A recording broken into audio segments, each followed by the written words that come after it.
네, 이제 말라기 본문으로 우리가 이 아침 묵상을 이어가고 있습니다. 오늘은 이제 말라기의 마지막 부분 4장 6절까지를 살펴볼 텐데요. 3장 13절에서 4장 6절까지의 말씀 여러분과 제가 한 절씩 교독해서 읽어가도록 하겠습니다. 말라기 3장 13절에서 4장 6절까지의 말라기 끝까지의 말씀입니다. 13절 여호와가 이르노라 너희가 완악한 말로 나를 대적하고도 이르기를 우리가 무슨 말로 주를 대적하였나이까 하는도다. 이는 너희가 말하기를 하나님을 섬기는 것이 헛되니 만군의 여호와 앞에서 그 명령을 지키며 슬프게 행하는 것이 무엇이 유익하리요. 지금 우리는 교만한 자가 복되다 하며 악을 행하는 자가 번성하며 하나님을 시험하는 자가 화를 면한다 하노라 함이라. 그때에 여호와를 경외하는 자들이 피차에 말하매 여호와께서 그것을 분명히 들으시고 여호와를 경외하는 자와 그 이름을 존중히 여기는 자를 위하여 여호와 앞에 있는 기념책에 기록하셨느니라. 만군의 여호와가 이르노라 나는 내가 정한 날에 그들을 나의 특별한 소유로 삼을 것이요 또 사람이 자기를 섬기는 아들을 아낌같이 내가 그들을 아끼리니 그때에 너희가 돌아와서 의인과 악인을 분별하고 하나님을 섬기는 자와 섬기지 아니하는 자를 분별하리라. 만군의 여호와가 이르노라 보라 용광로 불같은 날이 이르리니 교만한 자와 악을 행하는 자는 다 지푸라기 같을 것이라. 그 이르는 날에 그들을 살라 그 뿌리와 가지를 남기지 아니할 것이로되 내 이름을 경외하는 너희에게는 공의로운 해가 떠올라서 치료하는 광선을 비추리니 너희가 나가서 외양간에서 나온 송아지같이 뛰리라. 또 너희가 악인을 밟을 것이니 그들이 내가 정한 날에 너희 발바닥 밑에 재와 같으리라. 만군의 여호와의 말이니라. 너희는 내가 호렙에서 온 이스라엘을 위하여 내 종 모세에게 명령한 법 곧 율례와 법도를 기억하라. 보라 여호와의 크고 두려운 날이 이르기 전에 내가 선지자 엘리야를 너희에게 보내리니 그가 아버지의 마음을 자녀에게로 돌이키게 하고 자녀들의 마음을 그들의 아버지에게로 돌이키게 하리라. 돌이키지 아니하면 두렵건대 내가 와서 저주로 그 땅을 칠까 하노라 하시니라. 네, 말라기가 기록된 이 시기를 한번 떠올려 보자면은 이스라엘이 바벨론의 포로 생활을 마치고 돌아온 후가 되겠습니다. 북이스라엘이 먼저 이 아수르에게 멸망을 당하죠. 그 이후에 얼마 안 가서 남유다가 이 바벨론에 의해서 멸망합니다. 이렇게 남유다를 멸망시키고 그 백성들을 포로로 끌고 간 이 바벨론이 아주 영원할 것 같았던 그 바벨론이 이 선지자들의 예언과 같이 북쪽에서 내려온 페르시아에 의해서 정복을 당합니다. 이때 페르시아의 이 고레스 왕을 통해서 이스라엘은 고국으로 돌아가서 성전을 재건할 수 있는 예루살렘 성전을 재건할 수 있는 기회를 얻게 되죠. 이 사건을 계기로 이스라엘 백성들은 총 3차례에 걸쳐서 예루살렘으로 귀환하게 됩니다. 이 역시 하나님께서 선지자들을 통해서 이미 예언하셨던 그런 부분이죠. 말라기서는 이 즈음에 기록이 된 글입니다. 기적과도 같이 이스라엘은 나라가 망하고도 멸망당하고도 포로 생활에서 귀환해서 예루살렘 성벽을 재건을 했지만 다시 말해서 하나님을 예배할 수 있는 그런 환경이 다시 허락되었지만 늘 그랬듯이 참 지겹습니다. 늘 그랬듯이 시간이 흐르면서 또 신앙적인 그런 무관심과 도덕적인 타락에 빠집니다. 그것 때문에 벌을 받았는데 다시 귀환했음에도 또 그 일을 반복해서 행하게 되는 것이죠. 제사장들은 하나님께 드리는 제사에 불성실했고 또 백성들은 역시 불순종하며 어제 본문이었죠. 11조를 제대로 드리지 않는, 하나님께 드리지 않는 그런 영적인 게으름에 빠져 있습니다.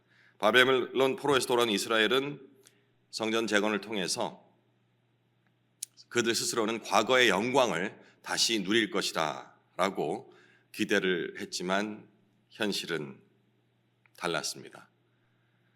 포로에서 귀환을 했으니 얼마나 여유가 있겠습니까? 경제적으로 어렵고 또 정치적으로는 귀환을 했다 치지만 역시 페르시아의 예속하에 그들의 지배 아래 있었던 것이죠. 그런 연고로 신앙적인 또 도덕적인 퇴보를 거듭하고 있습니다. 영적인 그런 무기력함에 빠져 있는 상태라 할 수 있겠죠.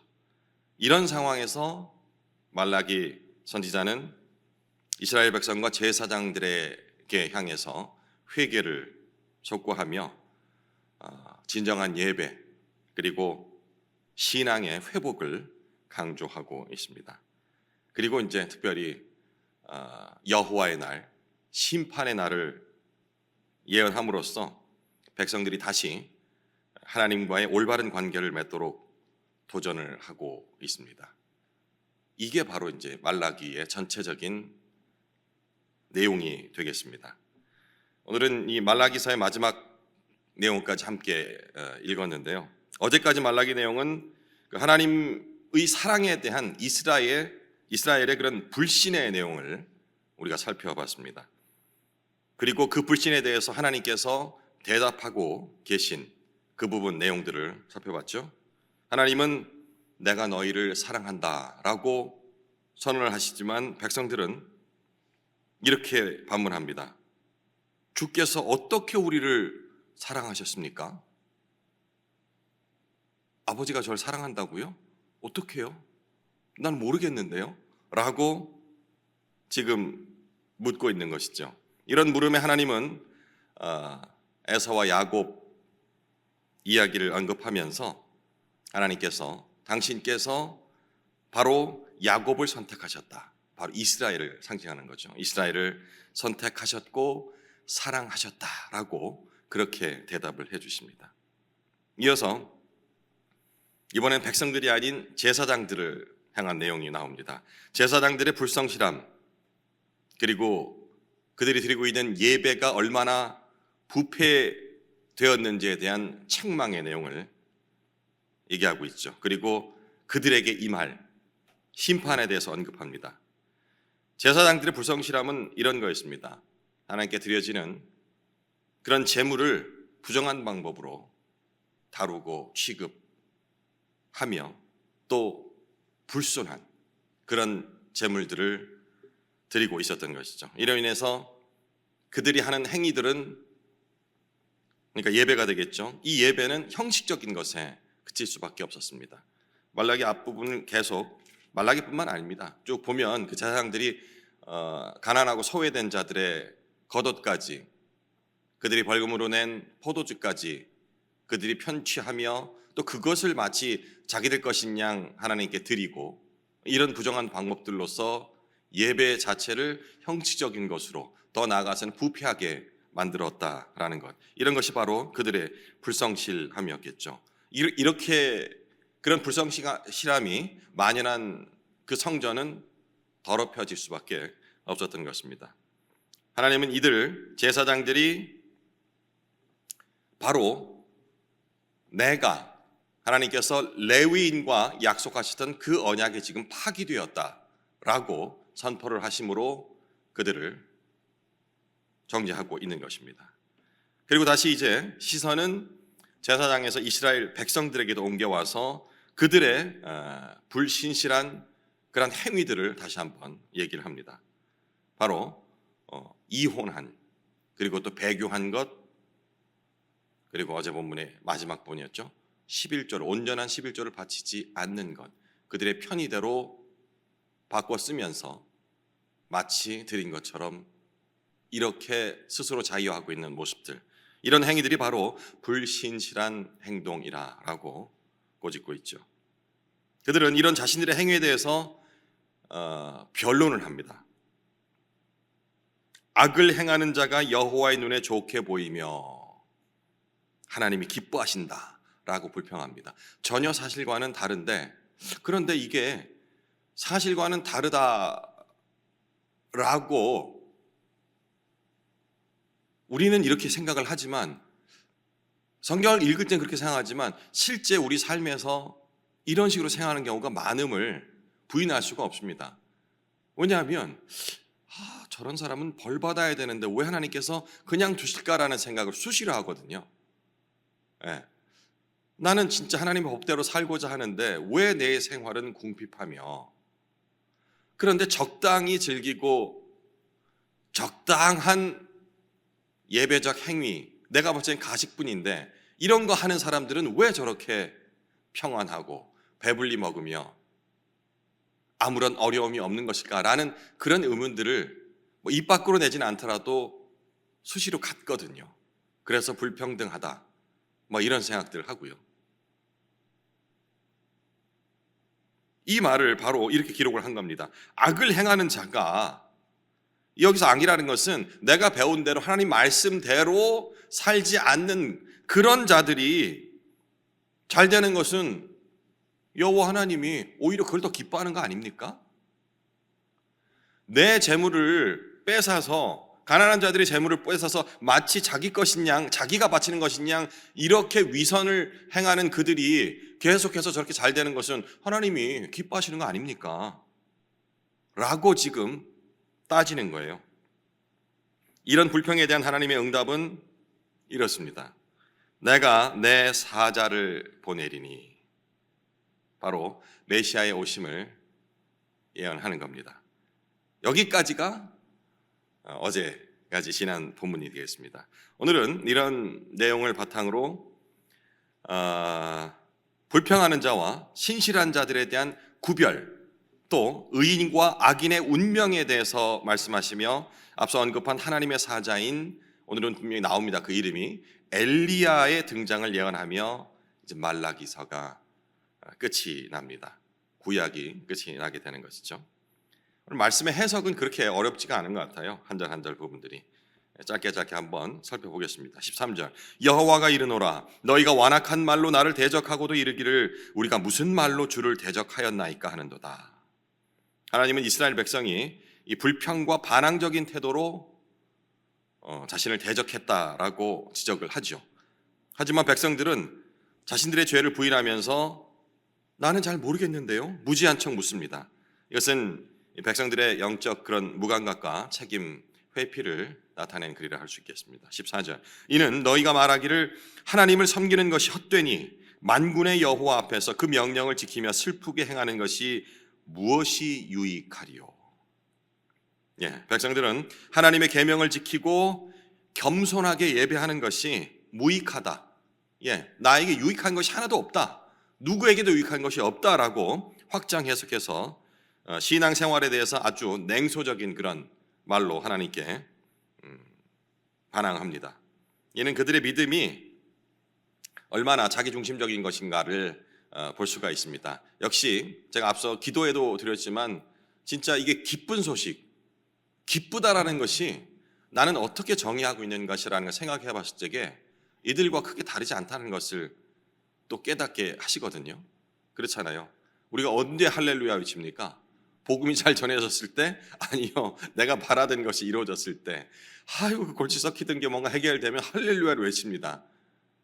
근데 뭔가 내가 내 유익을 위해서, 내 유익 그러면 벌써 이렇게 차단이 돼요. 나는 그렇게 살지 않는다라고 항상 우리는 그렇게 생각하기 때문에, 어쨌든 내가 뭔가를 바라고 주의 이름을 걸고서 이게 주의 영광을 위한 길입니다. 제가 잘못돼 보세요. 잘못되면 주위 사람들이 하나님을 어떻게 생각하겠어요? 내가 이렇게 24시간을 하나님을 섬기는 일에 열심을 내고 나의 유익은 없이 진짜 주의 복음을 전하고 열심히 살았는데, 내가 이렇게 가난하고 쪼들리고 그리고 항상 피폐하게 산다면 내가 전한 복음을 듣는 그들이 하나님을 어떻게 생각하겠어요? 라고 기도를 하거든요. 그러니 내가 잘 돼야 된다라는 그런 논리입니다. 이건 아니잖아요, 그죠? 성경에서 말씀하는 이런 부분들, 그들의 무엇이 유익하리요라는 부분이 우리도 그렇게 기도를 한다는 것입니다. 유익이라는 것은 보상적인 차원을 자꾸 생각을 하고 있어요. 실제 우리가 예를 들어 당뇨병 환자가 그렇게 당뇨병 앓고 계신 분들은 가슴이 아픈데 어쨌든 특정한 어떤 병을 앓고 있는데 거기에는 좋지 않은 음식, 일반인들은 그걸 먹여도 좋지만 그러면 그 사람에게 그걸 못 먹게 한다는 것이 얼마나 고통스럽게, 남들은 맛있게 먹는 음식을, 부담 없이 먹는 음식을 그 사람 먹지 못해야 되니까. 그런데 그것은, 그 행위는 그 사람을 위하는 행위라는 것이죠. 육체적으로 그리고 정신적으로 내가 원하는 것을 주지 않는 것이 그에게는 복이 될 수 있다라는 그 역설적인 그런 기쁨을 우리가 인식을 해야 된다는 것입니다. 그럼에도 불구하고 무엇이 유익하리요? 하나님께 예배드리고 하나님 말씀대로 사는 것이 무엇이 유익하리요? 라고 하나님께 반문을 하고 있는 것입니다. 15절, 지금 우리는 교만한 자가 복되다 하며 악을 행하는 자가 번성하며 하나님을 시험하는 자가 화를 면한다 하노라 함이라. 악인이 잘되고 벌을 받지 않는 이런 모습을 보며 하나님께서 공의로우시다고? 라고 의심하며 불평을 하고 있는 모습입니다. 16절, 그때 여호와를 경외하는 자들이 비차에 말하며 여호와께서 그것을 분명히 들으시고 여호와를 경외하는 자와 그 이름을 존중히 여기는 자를 위하여 여호와 앞에 있는 기념책에 기록하였느니라.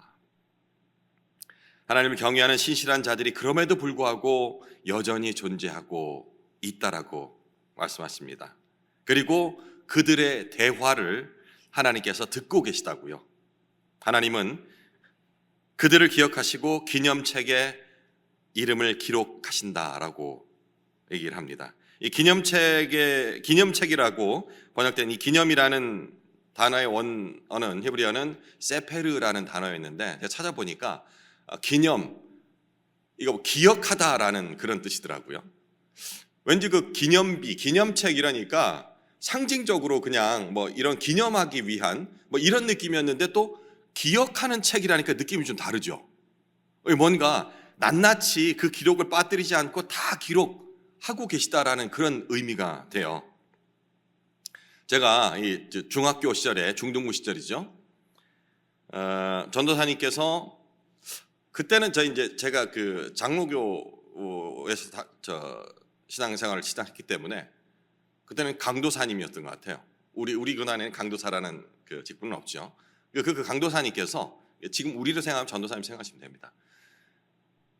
그 세례를, 제가 이제 중학교 2학년 때 이제 세례를 받았었는데 그 세례를 교육을 하면서 기억에 남았던 것이, 세례받는다는 것은 하나님 나라의, 그러니까 하늘나라의 그 책에, 인명부에 기록이 된다. 하나님의 자녀라는 그런 공식적인 기록이 되는 행위가 바로 세례다라고 이제 교육을 했어요. 그래서 저는 그 책이 기억에 남더라고요. 책 하니까 우리가 생각하는 그 책이 떠오르죠. 그 책에 그 이름이 다 기록되어 있고, 그리고 낱낱이 내가 살아 생전에 행했던 일들이 거기 다 기록된다라고 말씀하시는데 문득 그런 생각이 드는 거예요. 엉뚱한 생각이 드는 거예요.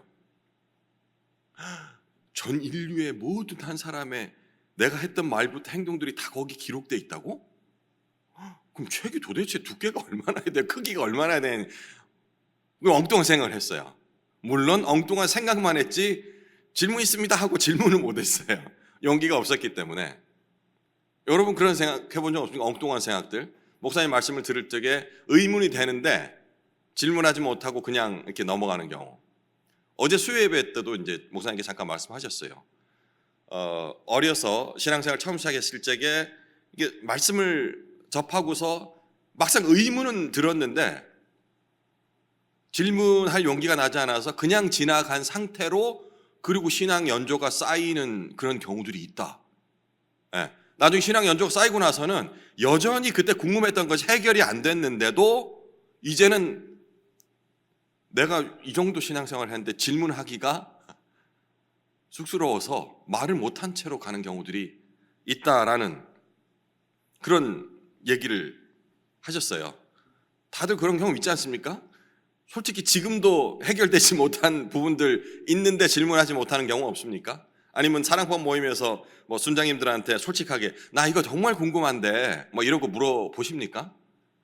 이거 물어보면 저 사람이 나를 어떻게 생각할까? 그래도 내가 지금 신앙생활 20년, 30년 차 가고 있는데라고 오해하면 어떡하지라는 그런 쑥스러움 때문에 질문하지 못하는 경우 있지 않습니까?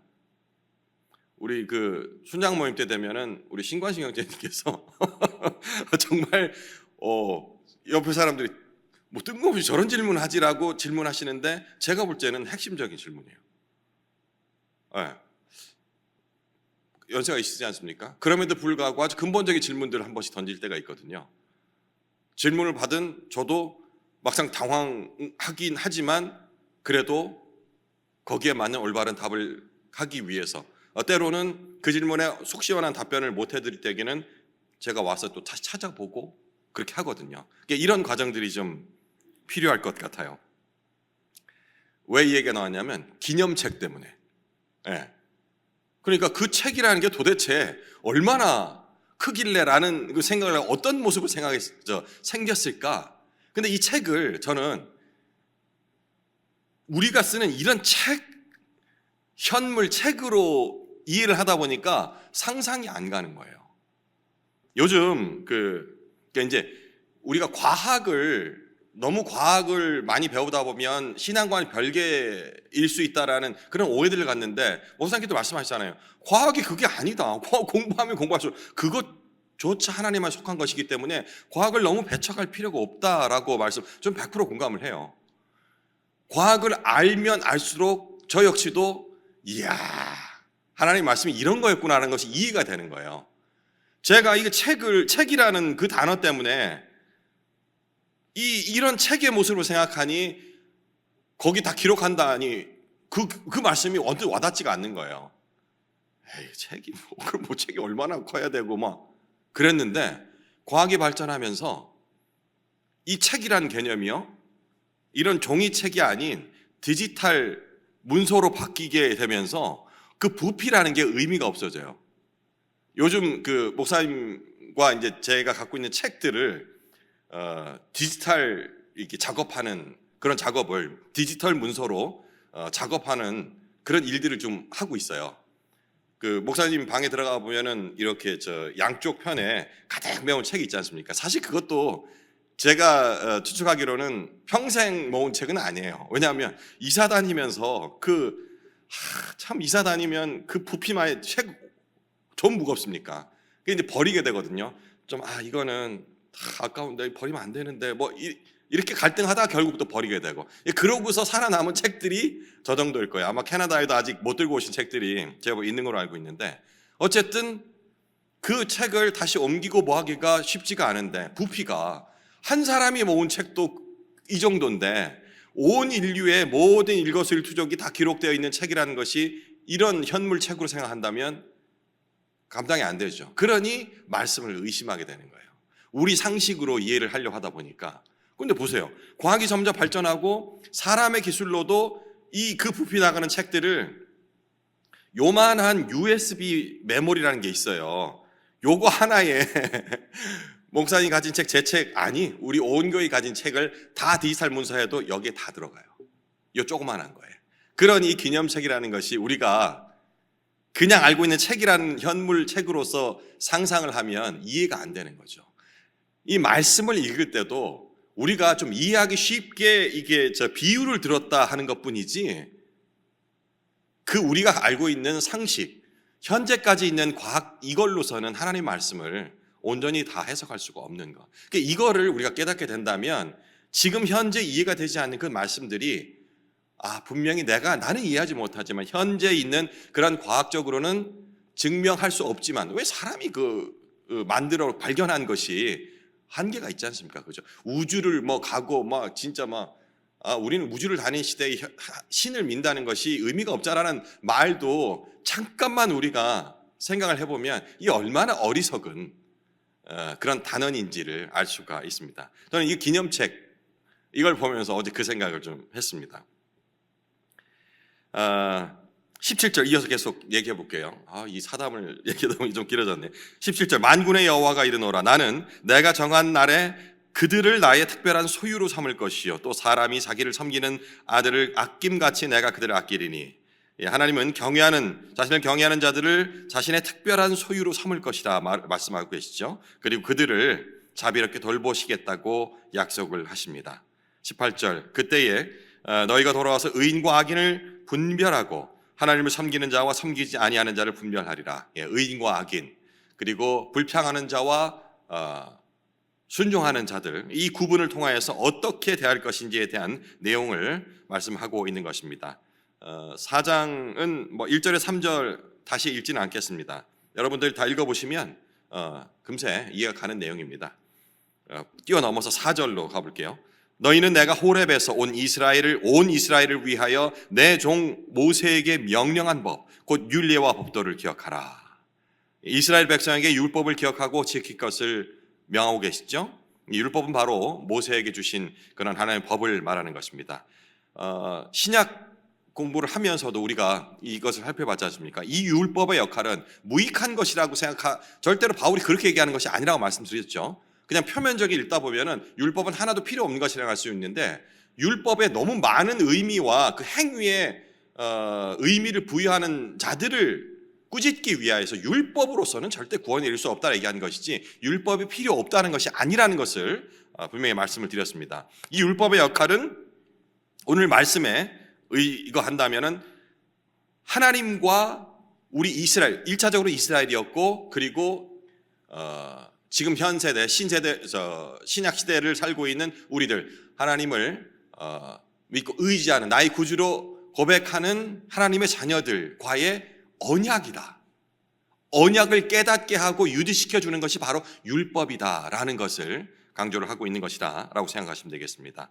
5절 보라 여호와의 크고 두려운 날이 이르기 전에 내가 선지자 엘리야를 너희에게 보내리니 앞서는 하나님의 사자 다른 비상적인 용어들로 얘기했지만 오늘은 말라기 마지막 부분은 구체적으로 엘리야라는 이름을 언급을 합니다.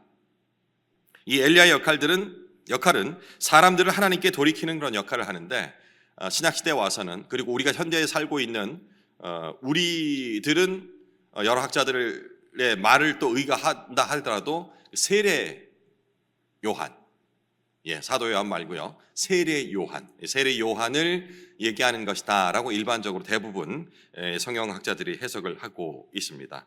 6절 그가 아버지의 마음을 자녀에게로 돌이키게 하고 자녀들의 마음을 그들의 아버지에게로 돌이키게 하리라. 돌이키지 아니하면 두렵건대 내가 와서 저주로 그 땅을 칠까 하노라 하시니라.